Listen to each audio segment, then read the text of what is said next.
Hello. That was funny, apparently. That's nice of you. I am from Australia originally.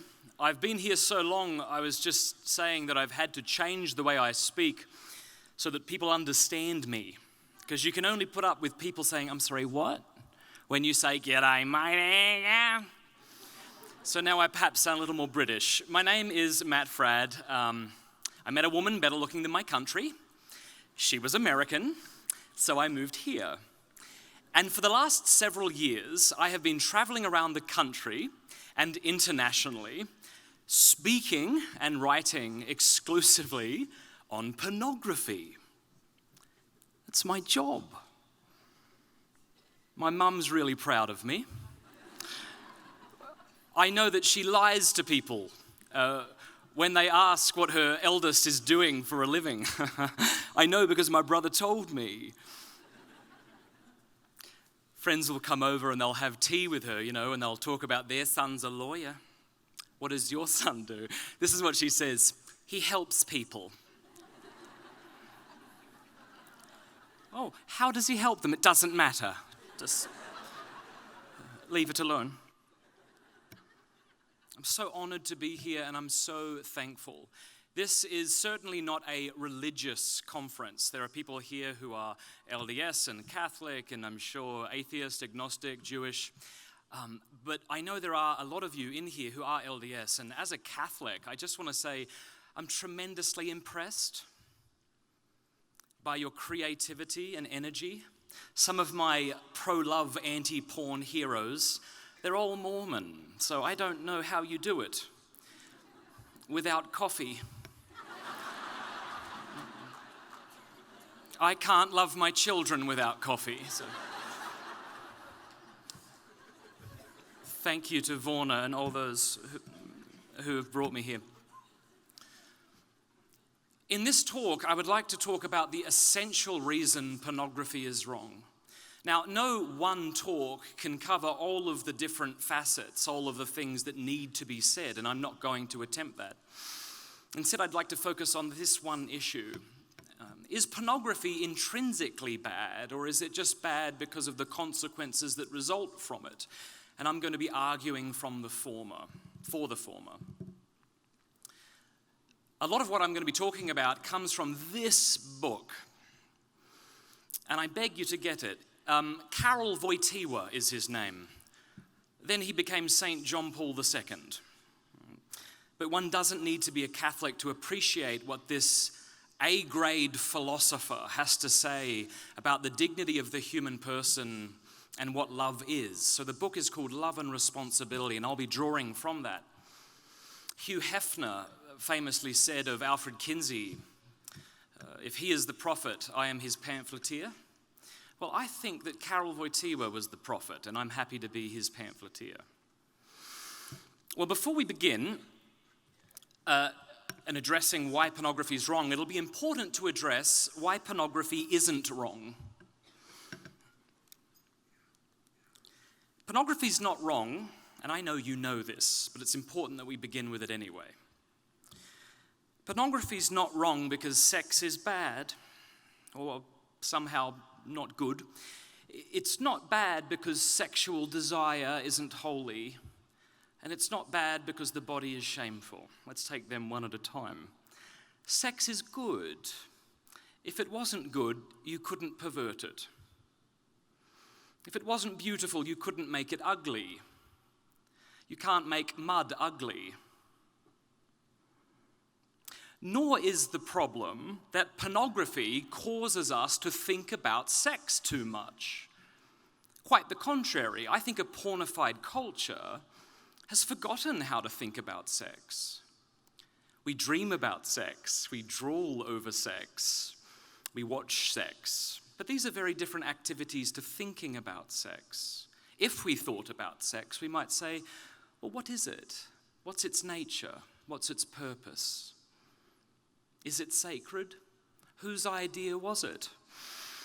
It seems like some of our culture are under the impression that it was invented by 50 Shades of Stupid. Cosmo? No. Now, as a Christian, I think it was God's idea.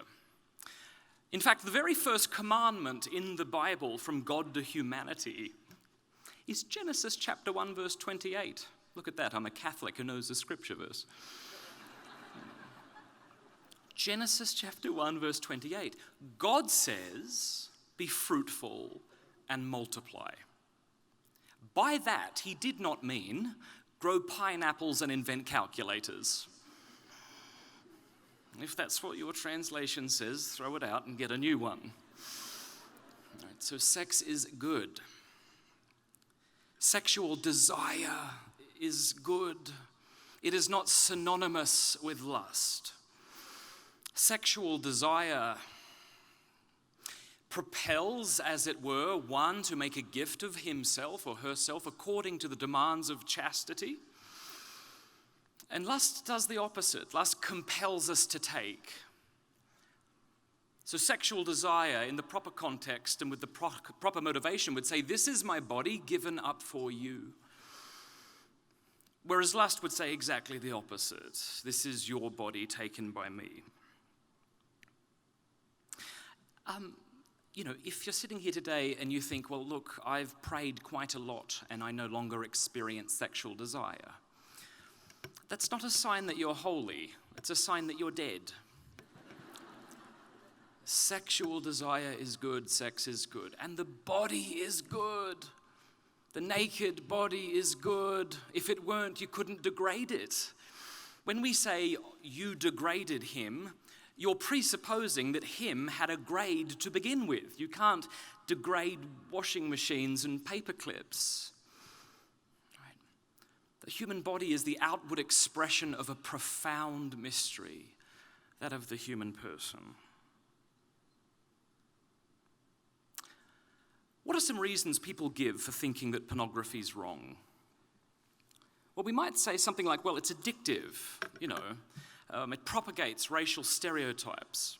Much of the porn out there today is violent or misogynistic. It leads to marital breakdown. Young people are being exposed to it. You could give me a list as long as your arm like this. But here's the thing. Is this why pornography is essentially wrong? Or are these sort of the consequences of pornography? It seems to me that it's the consequences of pornography. Or in regard to the violence and misogyny, we could say, well, that's not essential to what pornography is. So here's my point. It's very important that we educate people about what pornography is doing to them, neurologically, how it affects us sociologically and so forth. Very, very important. I just wrote a whole book about it. But theoretically, we could change some of these, or all of them. Like, if the only problem with porn is that it's addictive, then we should help people regulate their porn use, like we do with gambling or drinking. And if they can't regulate it, if they can't use it appropriately, then we might say, well, you just should try your best not to look at it or at all.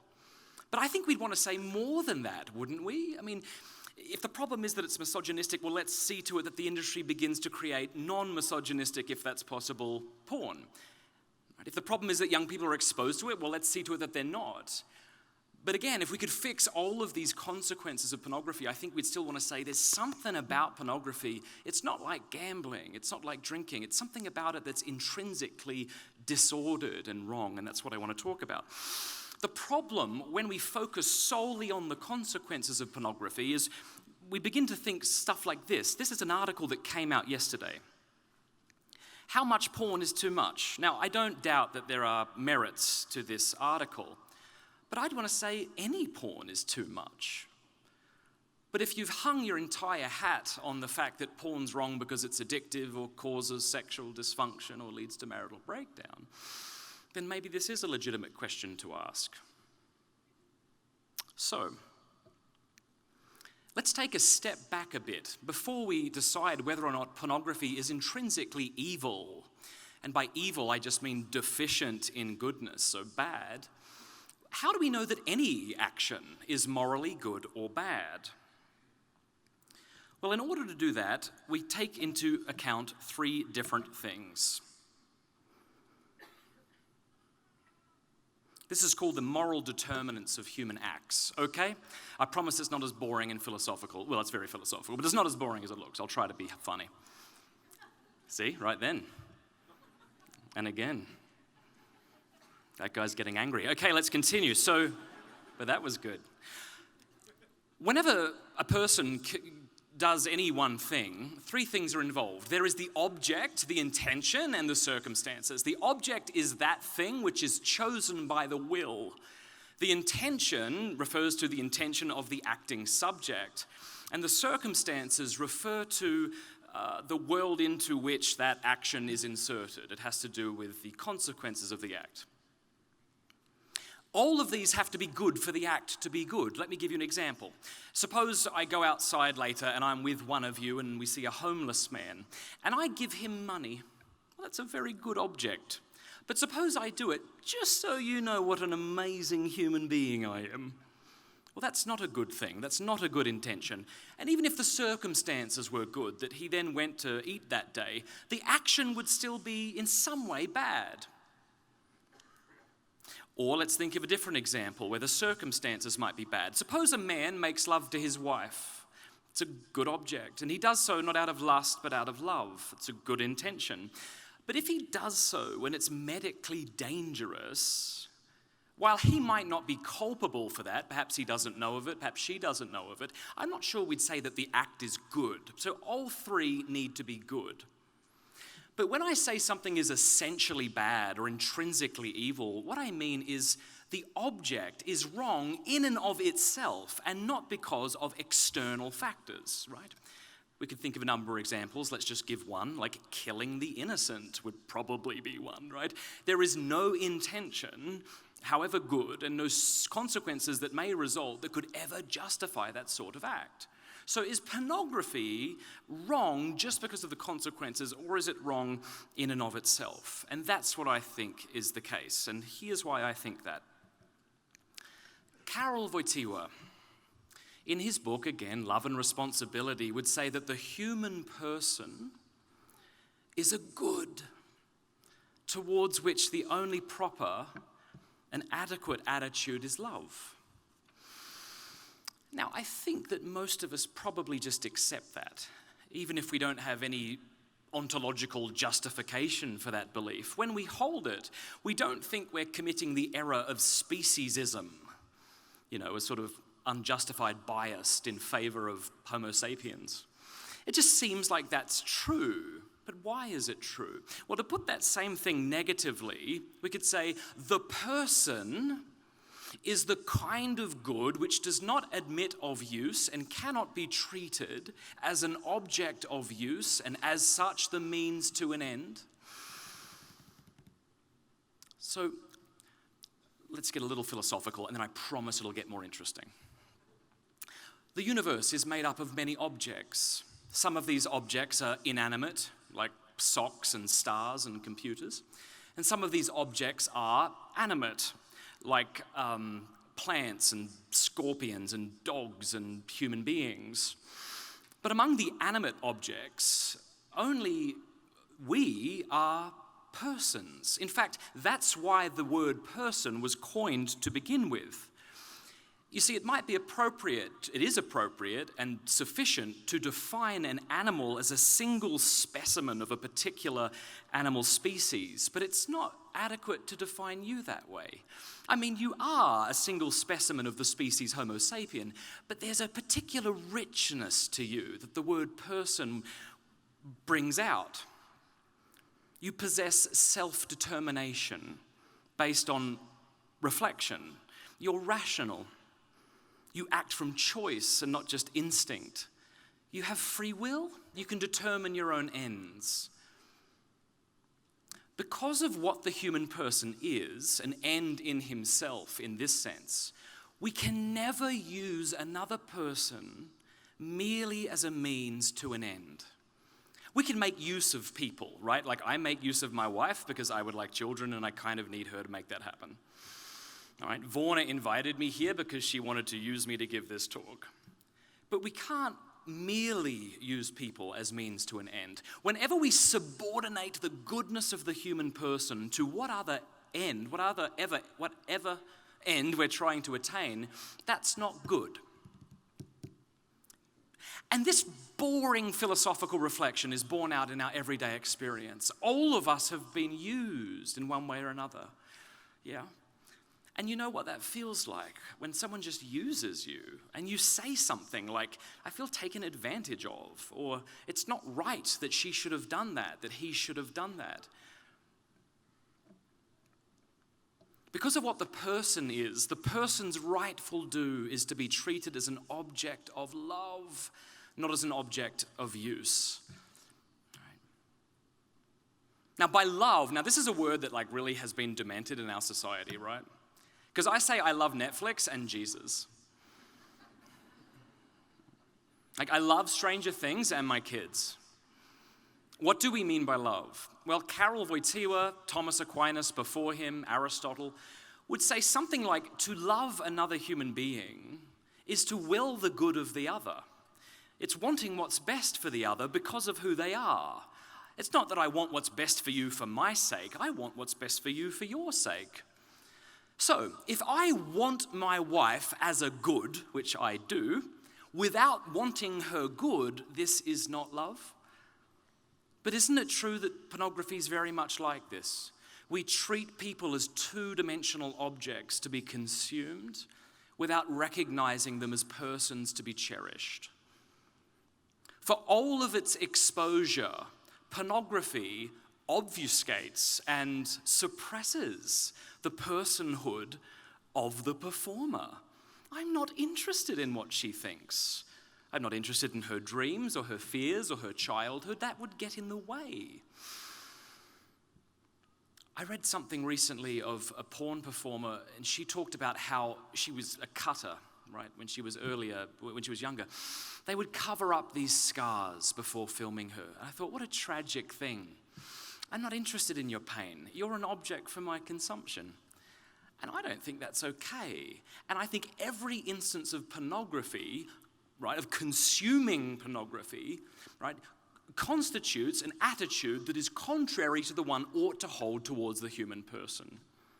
When in fact, the greater feeling of responsibility for the person, the more true love there is.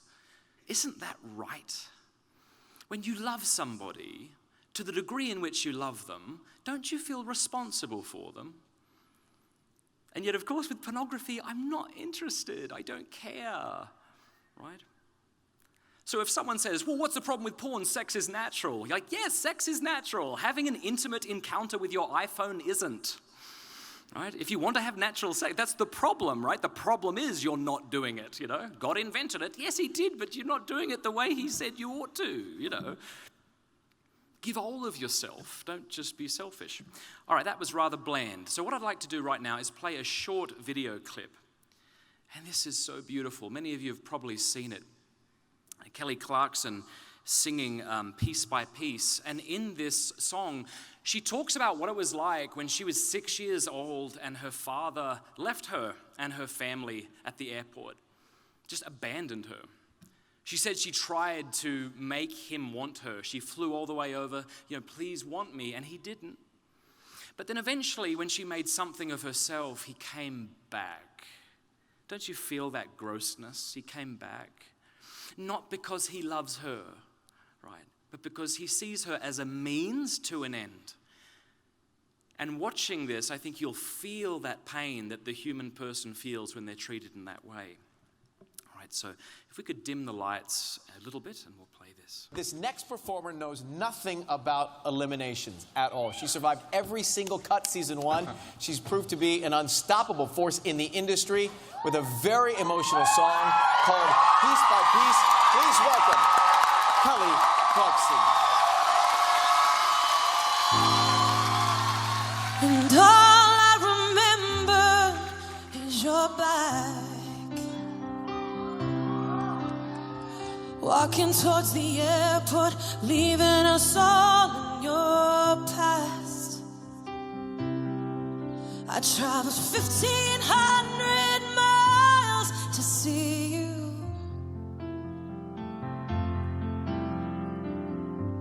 I begged you to want me, but you didn't want to. But piece by piece, he collected me up off the ground where you abandoned things. Yeah, piece by piece, he filled the holes that you burned in me. Yeah, 6 years old, and you know he never walks away. He never asks for money. He takes care of me, 'cause he loves me. Piece by piece, he restored my faith that a man can be kind and a father could stay.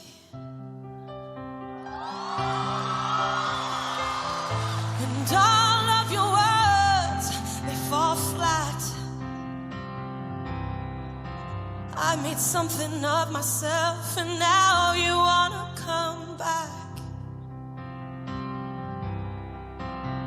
But your love, it isn't free, it has to be earned. Back then I didn't have anything you needed, so I was worthless. Piece by piece, he collected me up off the ground where you abandoned things. Yeah, piece by piece, he filled the holes that you burned in me. 6 years old, and you know he never walks away. He never asks for money. He takes care of me, 'cause he loves me. Piece by piece, he restored my faith that a man can be kind and a father could stay. Piece by piece, well, piece by piece, I fell far from the tree. I will never leave her like you left me, and she will never have to wonder her worth, because unlike you, I'm gonna put her first. And you know he'll never walk away. He'll never walk away. He'll never break her heart. He'll take care of things. He'll love her. And piece by piece, he'll restore my faith. Sorry. That a man can be kind, and a father should be great.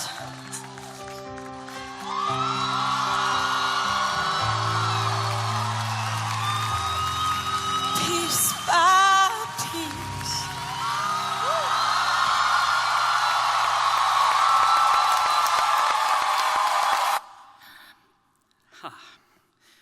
Like, unless you don't have a soul, you're crying.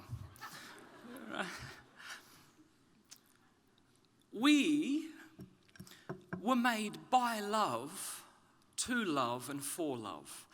Now, I know that sounds like a Hallmark thing, and so you're quick to dismiss it, but I think, whatever you think, I think it's theologically accurate. Like, I think God is love, and that we were made by love, to love, and for love, that we have love as our origin, our vocation, and our destiny. And if we don't get this right, we don't get life right. Listen to Karol Wojtyła again. He says, man cannot live without love. He remains a being that is incomprehensible for himself. His life is senseless if love is not revealed to him. If he does not encounter love, if he does not experience it and make it his own, if he does not participate intimately in it. So we were made by love, and we desire, without even trying, we can't not desire, what is true and what is good and what is beautiful. And because of this, pornography is always dissatisfying. It's exciting, and it might kind of remove me from the humdrum of daily life and give me somewhat of relief, but it's always disappointing. You know, I've never chatted with anybody who was sober who said to me, you know, I really would like to be remembered as this sort of individual, you know, Like the guy who would creep away from his wife late at night, or the lady who does this. We don't want to be thought of as this. We don't want to be these sorts of people. And what's been wonderful to see as I travel this country and internationally is there quite literally is an army of young people who are ready for a love that is untainted by selfish desires. I mean, any of you who follow the work of Fight the New Drug are aware of that, right? It's like if you said to these people, no, porn's okay. Look, here's a good argument. It turns out it won't hurt you. Just watch it. You're like, I don't want to. So there is a tremendous optimism that I have, and I think you should have too. I speak to about 70,000 teenagers and young adults every year, and wherever I go, they're like, finally, somebody's talking about this. If anybody's offended, it's the teachers. And they're offended because they don't think that their young people are looking at porn. And then I slap them. I'd like to close with a quotation from Professor of Literature Anthony Esolen on the human person. The human body is a precious thing, worthy of our reverence. It's not a tool, not an object of consumption like a steak or a keg of beer, not an animate provider of pleasure. It is the outward expression of let me go to the next one. It is an outward expression of a profound mystery, that of another human being. When we meet another human person, when we look at his or her face, we are in the presence of a creature whose like we have never found in all the rest of the universe. Honor and reverence is due to the astounding mystery of the person. Listen to this. It's a contradiction to say I honor the human person while treating the human body as separable from the person, using it as a tool, devouring pornographic images of it. One cannot at once love the beautiful and desire to defile it. It's like loving the Pieta with an axe. Beautiful. So when we talk to young people and when we talk to each other, we don't have to offer hedonistic reasons that people should quit porn. You know, well, if you quit porn, you'll get your erection back. Well, that's good. You might like that if you're married, and so might your wife, right? That's a good thing. But to appeal to sort of hedonism, to fight hedonism, not only does it not work, we don't need to do it. I think instead, like our friends at Fight the New Drug are doing, we should appeal to love. This is what we desire more than anything. This is what we're seeking. When we go to pornography, it's not because we're like, well, I'm a horrible person and I'd like to exploit the human person for the next 20 minutes and then I'll go for a jog. We go because we perceive a legitimate good. We go for excitement, but we become bored. We go for intimacy, maybe. We become isolated. We go for freedom. I should be free to do whatever I want. And we become enslaved. We go for adult entertainment, and oh, the irony. We become increasingly juvenile. So, God bless you. I hope that was a help. I'd like to suggest 2 resources of mine that you can look into if you want to learn more. The first is my podcast. Now, if that face isn't enough to turn you off of porn, then you need to talk to Dr. Kevin Skinner. This is a podcast, and it's a weekly podcast on the effects of porn in which I interview all sorts of people, so you might want to download that. Secondly, I have a book that literally hasn't come out yet, and yet it's at this conference. They shipped a bunch of boxes here. This is a non-religious response to pro-porn arguments. I receive none of the money from these books. All of the royalties go to help a group in San Diego that help to house and bless sexually trafficked women. You should look them up. They're called Children of the Immaculate Heart. Yeah, they're doing phenomenal work. So, not that there's anything wrong with making money, but my incentive to tell you to get this isn't that. It's that it's a bloody good book. So you can get that downstairs. I also have books that I'm giving away for free downstairs, so you can learn about them there. And finally, you can learn more about what we're doing at Integrity Restored. God bless you and thanks for your time.